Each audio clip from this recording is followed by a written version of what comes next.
The invitation landed in my inbox on a dull Wednesday afternoon, catching me completely off guard.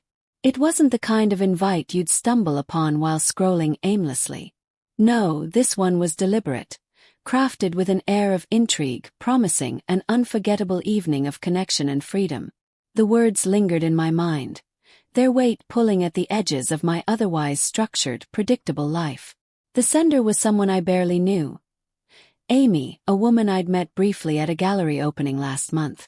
She had a magnetism that drew people in, her confidence palpable, like the hum of a taut guitar string. I didn't think she even remembered me. But here it was, my name on her list. I stared at the email for far too long, my cursor hovering over the RSVP button. The idea of attending something so daring both thrilled and terrified me.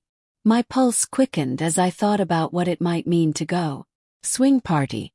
The word itself carried an undercurrent of mystery, a sharp contrast to my usual quiet nights with a cup of tea and a book. Curiosity won. By Saturday evening, the nerves in my stomach felt like a symphony of butterflies.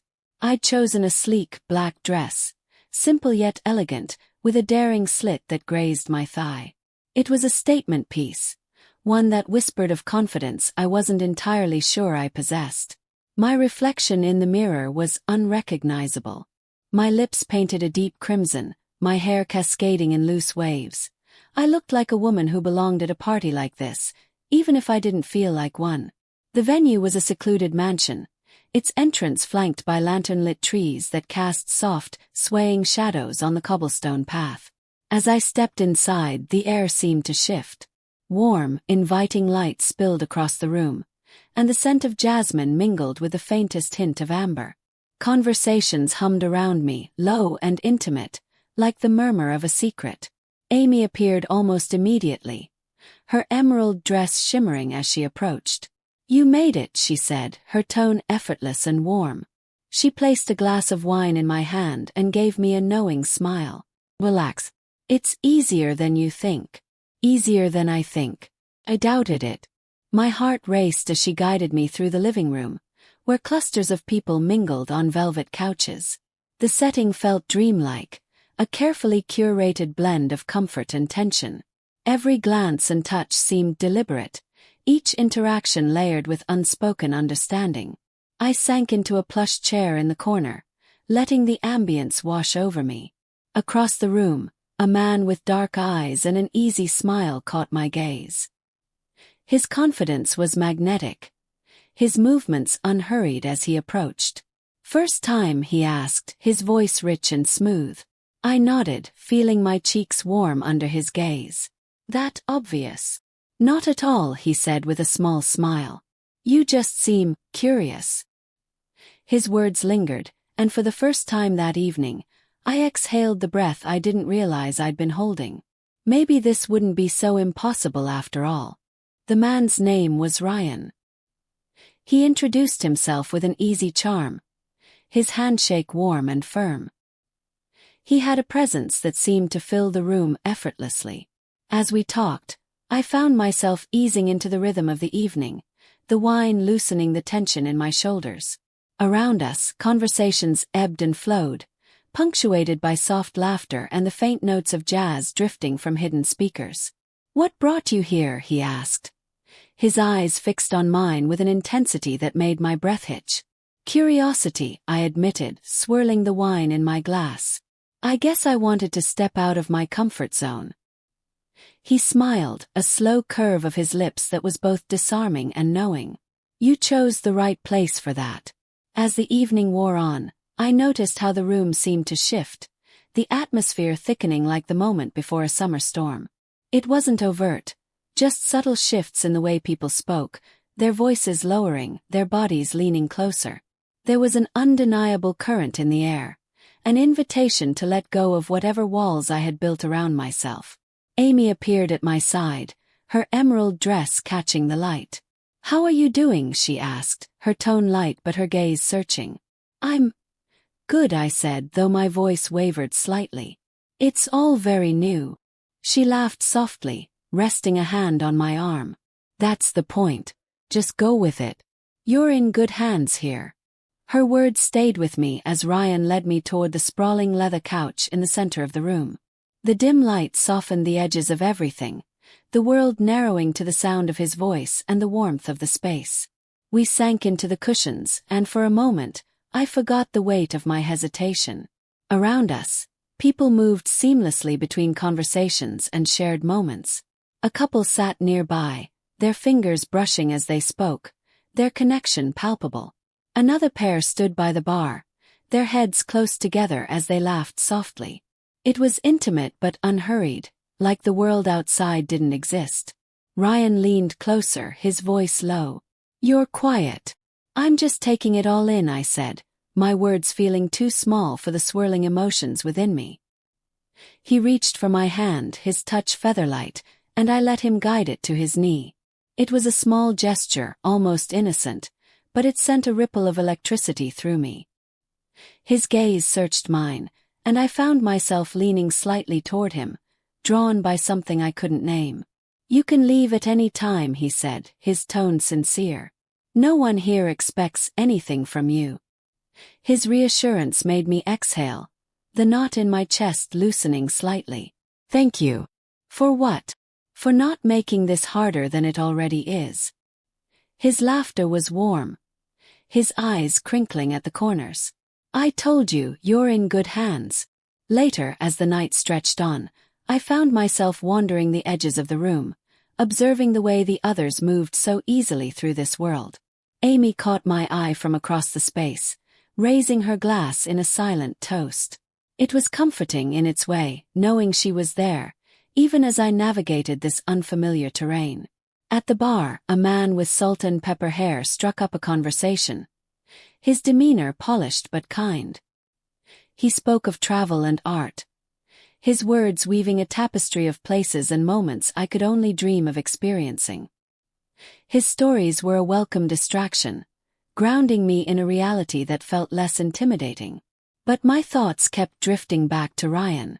There was something about him, a steadiness that felt like an anchor in the swirling chaos of the evening. When our paths crossed again, he didn't speak.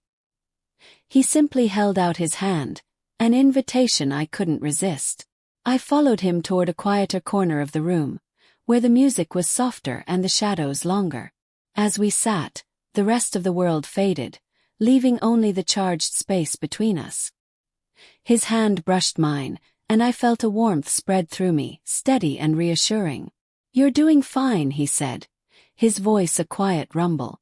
"You belong here more than you think." For the first time that night I believed him. Ryan's words stayed with me, looping in my mind like a soft echo as the evening unfolded. "You belong here." It wasn't just his voice, it was the way he said it, as though he saw something in me I hadn't yet discovered for myself. I wasn't sure if it was the wine or his steady presence, but I felt lighter, like I didn't need to keep apologizing for being out of my element. The energy of the room had shifted again. What began as an undercurrent of curiosity had deepened, its pull more undeniable now. I caught glimpses of fleeting smiles, fingers grazing against arms, soft laughter carrying the kind of intimacy that only came when people left their walls at the door. I couldn't help but notice how easy it was for everyone else. It was as if they were fluent in a language I barely understood, their movements effortless, their exchanges natural. And then there was me, trying to decipher it all while keeping my nerves in check. Ryan must have sensed my hesitation because he leaned in again, his voice low enough to feel like a secret meant just for me. "Don't overthink it," he said, his breath warm against my ear. "You're here for a reason, and it's okay to let yourself feel it." I smiled, even as I fought the instinct to retreat. "Is it that obvious?" He laughed, the sound rumbling softly in his chest. "Little. But it's part of your charm." For a moment I felt disarmed, not by his words but by how effortlessly he seemed to understand the chaos inside me. The next time Amy appeared, it was with 2 glasses of champagne and her signature mischievous grin. She slipped one into my hand and gestured toward the terrace doors. "Let's get some air," she said, the command wrapped in a velvet tone that left no room for argument. The terrace was a sanctuary, its cool air a balm against the heady warmth of the house. Lanterns lined the railing, casting a soft glow over the space. I leaned against it, taking a long sip of champagne as I watched Amy settle beside me. "So," she asked, her eyes bright and expectant, "how are you holding up?" "I'm surviving," I said, half laughing. She arched a brow. "Just surviving? Darling, this isn't the kind of place for surviving. You came here to live a little, didn't you?" I didn't answer right away. The truth was, I wasn't sure what I'd come here for. To escape, maybe. To feel something, anything, beyond the monotony of my carefully controlled life. But as I glanced back toward the glowing windows of the house, I felt the weight of my decision pressing against me. Amy nudged my shoulder lightly. "You don't have to figure it all out tonight," she said, her tone softening. "Just follow what feels good. That's all this is about." When I returned to the living room, the atmosphere had grown even thicker with possibilities. Couples and groups had gathered in corners, their voices softer now, their touches more deliberate. The music had shifted too, its rhythm slower, more sensual. I found Ryan standing near the fireplace, his drink in hand, the light from the flames casting shadows across his face. He turned as I approached, his expression breaking into a slow smile. "You disappeared." "Just needed some air," I said, though my voice was quieter now, my nerves creeping back in. "Understandable," he said, stepping closer. "But I'm glad you came back." There was a gravity to his words that I couldn't ignore. He wasn't just saying them to fill the silence. He meant them. And that scared me more than anything else that night. It wasn't the setting or the people or even the unspoken possibilities that hung in the air. It was the idea of being seen, of letting someone like Ryan peel back the layers I'd spent years building up. "Why are you here?" I asked, the question slipping out before I could stop it. "At a place like this?" He considered me for a moment, his gaze steady. "For the same reason you are. To find something real." His answer wasn't what I expected, and maybe that's why it settled into me the way it did. I looked away, trying to process it, but he reached for my hand, his touch grounding me in a way I didn't think was possible. "Stay," he said softly, and for the first time that night, I let myself believe it was okay to say yes. Ryan's hand lingered on mine, his touch deliberate but patient, as if he understood how fragile the moment felt. I hesitated, unsure whether to pull away or lean into whatever was unfolding between us. The warmth of his palm against mine was grounding, a quiet reassurance in the midst of the unfamiliar. Around us, the energy in the room had transformed into something even more electric. Conversations had dwindled into murmurs, replaced by the language of glances, gestures, and touches that spoke louder than any words ever could. "You look like you're about to bolt," Ryan said, his voice pulling me back into the moment. I laughed softly, a nervous edge to the sound. "Is it that obvious?" "Not to everyone," he replied, his eyes locking onto mine. "But to me, yeah." His honesty was disarming, and I felt a flush creeping up my neck. "It's just a lot." Ryan smiled, a slow, knowing expression that made my pulse quicken. "It's supposed to be. But only as much as you let it." Amy floated by with another glass of wine, her emerald dress catching the light as if it were made of stars. She winked at me, her confidence as unshakable as ever, before disappearing back into the crowd. Watching her move so effortlessly through the space, I couldn't help but wonder how she had mastered this world that felt so foreign to me. Ryan tilted his head slightly, studying me.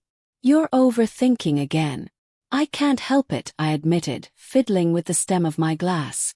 "This isn't exactly my usual Saturday night." He laughed low and warm. "I'd be worried if it was." His humor loosened something in me, and I found myself smiling despite the knot of nerves in my chest. "So, what's your usual Saturday night?" I asked, the question tumbling out before I could second-guess it. "Nothing like this," he said, his tone soft but pointed. "But I figured tonight might be worth stepping out of the ordinary for." I felt the weight of his words, the way they hung in the air between us, and for the first time that night I didn't feel so out of place. The wine must have been working its magic because the room felt softer now, the edges of my hesitation blurring into something else, something closer to curiosity than fear. Ryan suggested we take a seat, and I let him guide me back toward the sprawling couch where the evening had started. This time, though, everything felt different. The couch was no longer just a piece of furniture. It was a stage, its soft leather edges framing moments of connection playing out all around us. Couples leaned into each other, their touches unhurried, their whispers like secrets shared between the folds of time. And there we were, in the middle of it all, not speaking but somehow saying everything. Ryan's arm rested along the back of the couch, his fingers barely grazing my shoulder. It wasn't intrusive, it was a question, unspoken but clear. I leaned back slightly, letting my body answer for me, and felt the faintest pull of his hand brushing against my skin. The room felt alive, humming with a quiet intensity that was impossible to ignore. I glanced around, my eyes catching on the subtle gestures of the others. A woman laughed softly, her fingers trailing along her partner's jawline. Nearby, a man leaned closer to someone he'd been speaking to all evening, their connection tangible even from across the room. "You're watching them," Ryan said, his voice drawing my attention back to him. He nodded. "It's fascinating." "It is," he agreed. "But don't forget, you're a part of this too." The words settled over me like a challenge, and for the first time I didn't shy away from it. I met his gaze, letting the weight of the moment sink in. "I'm still figuring out what that means," I admitted. "You don't have to figure it out tonight," he said. "Just let yourself be here. That's enough." Time slipped away, the minutes blending into an intoxicating haze of laughter, warmth, and something unnameable. Ryan and I talked about everything and nothing, the conversation flowing like the wine in our glasses. He told me about his love for music, how he could lose hours strumming a guitar, and I shared stories of the places I'd traveled to, how they had left pieces of themselves stitched into my soul. But even as we spoke, the air between us shifted, growing heavier with every shared glance and every quiet laugh. His hand brushed mine again, this time lingering, and when I didn't pull away, he moved closer, his presence filling the space between us. "You're beautiful," he said softly, his words weaving themselves into the fabric of the night. I didn't know how to respond, so I didn't. Instead, I let myself feel it, the vulnerability of being seen, the warmth of his gaze, and the quiet thrill of letting the moment carry me. For the first time in a long time, I didn't feel the need to run. The night had settled into a rhythm, one that pulsed through the room, through me, like a song I didn't realize I already knew. The hum of conversation, the muted laughter, the barely there notes of the music, it all melted together into something intoxicating. Every glance, every brush of skin felt like it carried a deeper meaning, a story being told in the space between words. Ryan was still beside me, his presence steady and grounding. His fingers toyed with the edge of his glass, but his focus never strayed far from me.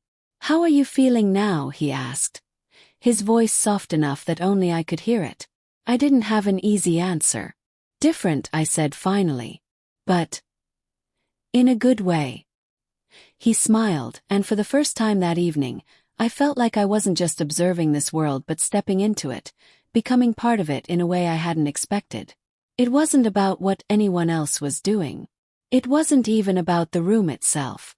It was about the quiet freedom in letting go of who I thought I had to be.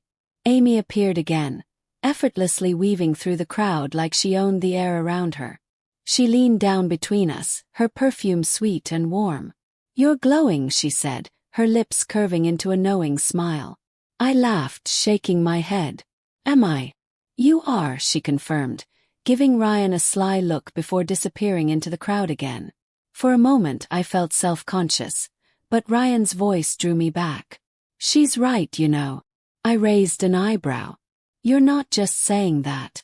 "No," he said, his expression soft but earnest. "There's something different about you now." I didn't have a response for that. Instead, I let the words hang between us, their weight settling over me in the most unexpected way. For once, I wasn't questioning myself.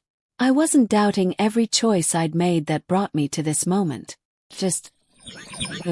The night outside was cool and quiet, the faint chirping of crickets a welcome contrast to the charged energy inside. Ryan and I found ourselves on the terrace again, the soft glow of the lanterns casting long shadows across the stone floor. I leaned against the railing, the cool metal grounding me as I looked out over the dark expanse of the garden. "Thank you," I said after a long pause. "For what?" Ryan asked, his voice low and steady. "For being patient. For not rushing me." I trailed off, unsure how to articulate the gratitude I felt for his presence that night. He didn't press me for more. Instead, he stepped closer, his arm brushing mine. "You don't have to thank me for that." We stood there in silence, the night wrapping around us like a cocoon. There was no pressure, no expectation, just the quiet hum of connection that felt as natural as breathing. When he finally reached for my hand, I didn't hesitate this time. I let him take it, his touch warm and steady. "I'm glad you came tonight," he said, his gaze fixed on mine. "Even if it's just this one time." I smiled, the words catching in my throat. "I am too." As the night wore on and the party began to fade into whispers and goodbyes, I realized that something in me had shifted. It wasn't dramatic or overwhelming. It was quiet, subtle, like a seed planted in fertile soil. I wasn't sure what it would grow into, but for the first time I wasn't afraid to find out. Ryan walked me to the door, his hand resting lightly on the small of my back. "Do you think you'll come back?" he asked, his tone careful, like he didn't want to push. I hesitated, my fingers lingering on the edge of the doorframe. "I don't know," I admitted. "But I don't think I'll forget this." He nodded, his smile soft. "Neither will I." As I stepped out into the cool night air, the stars above felt brighter somehow, their light sharper and more alive. I drove home in silence, my thoughts tangled with everything that had happened, and everything that hadn't. For once, I wasn't rushing to label it, to explain it, to make it fit into some neat box. I was content to let it be what it was, a night I would carry with me, a memory that would linger in the quiet moments when I needed it most. It was a night to remember. And for now that was enough.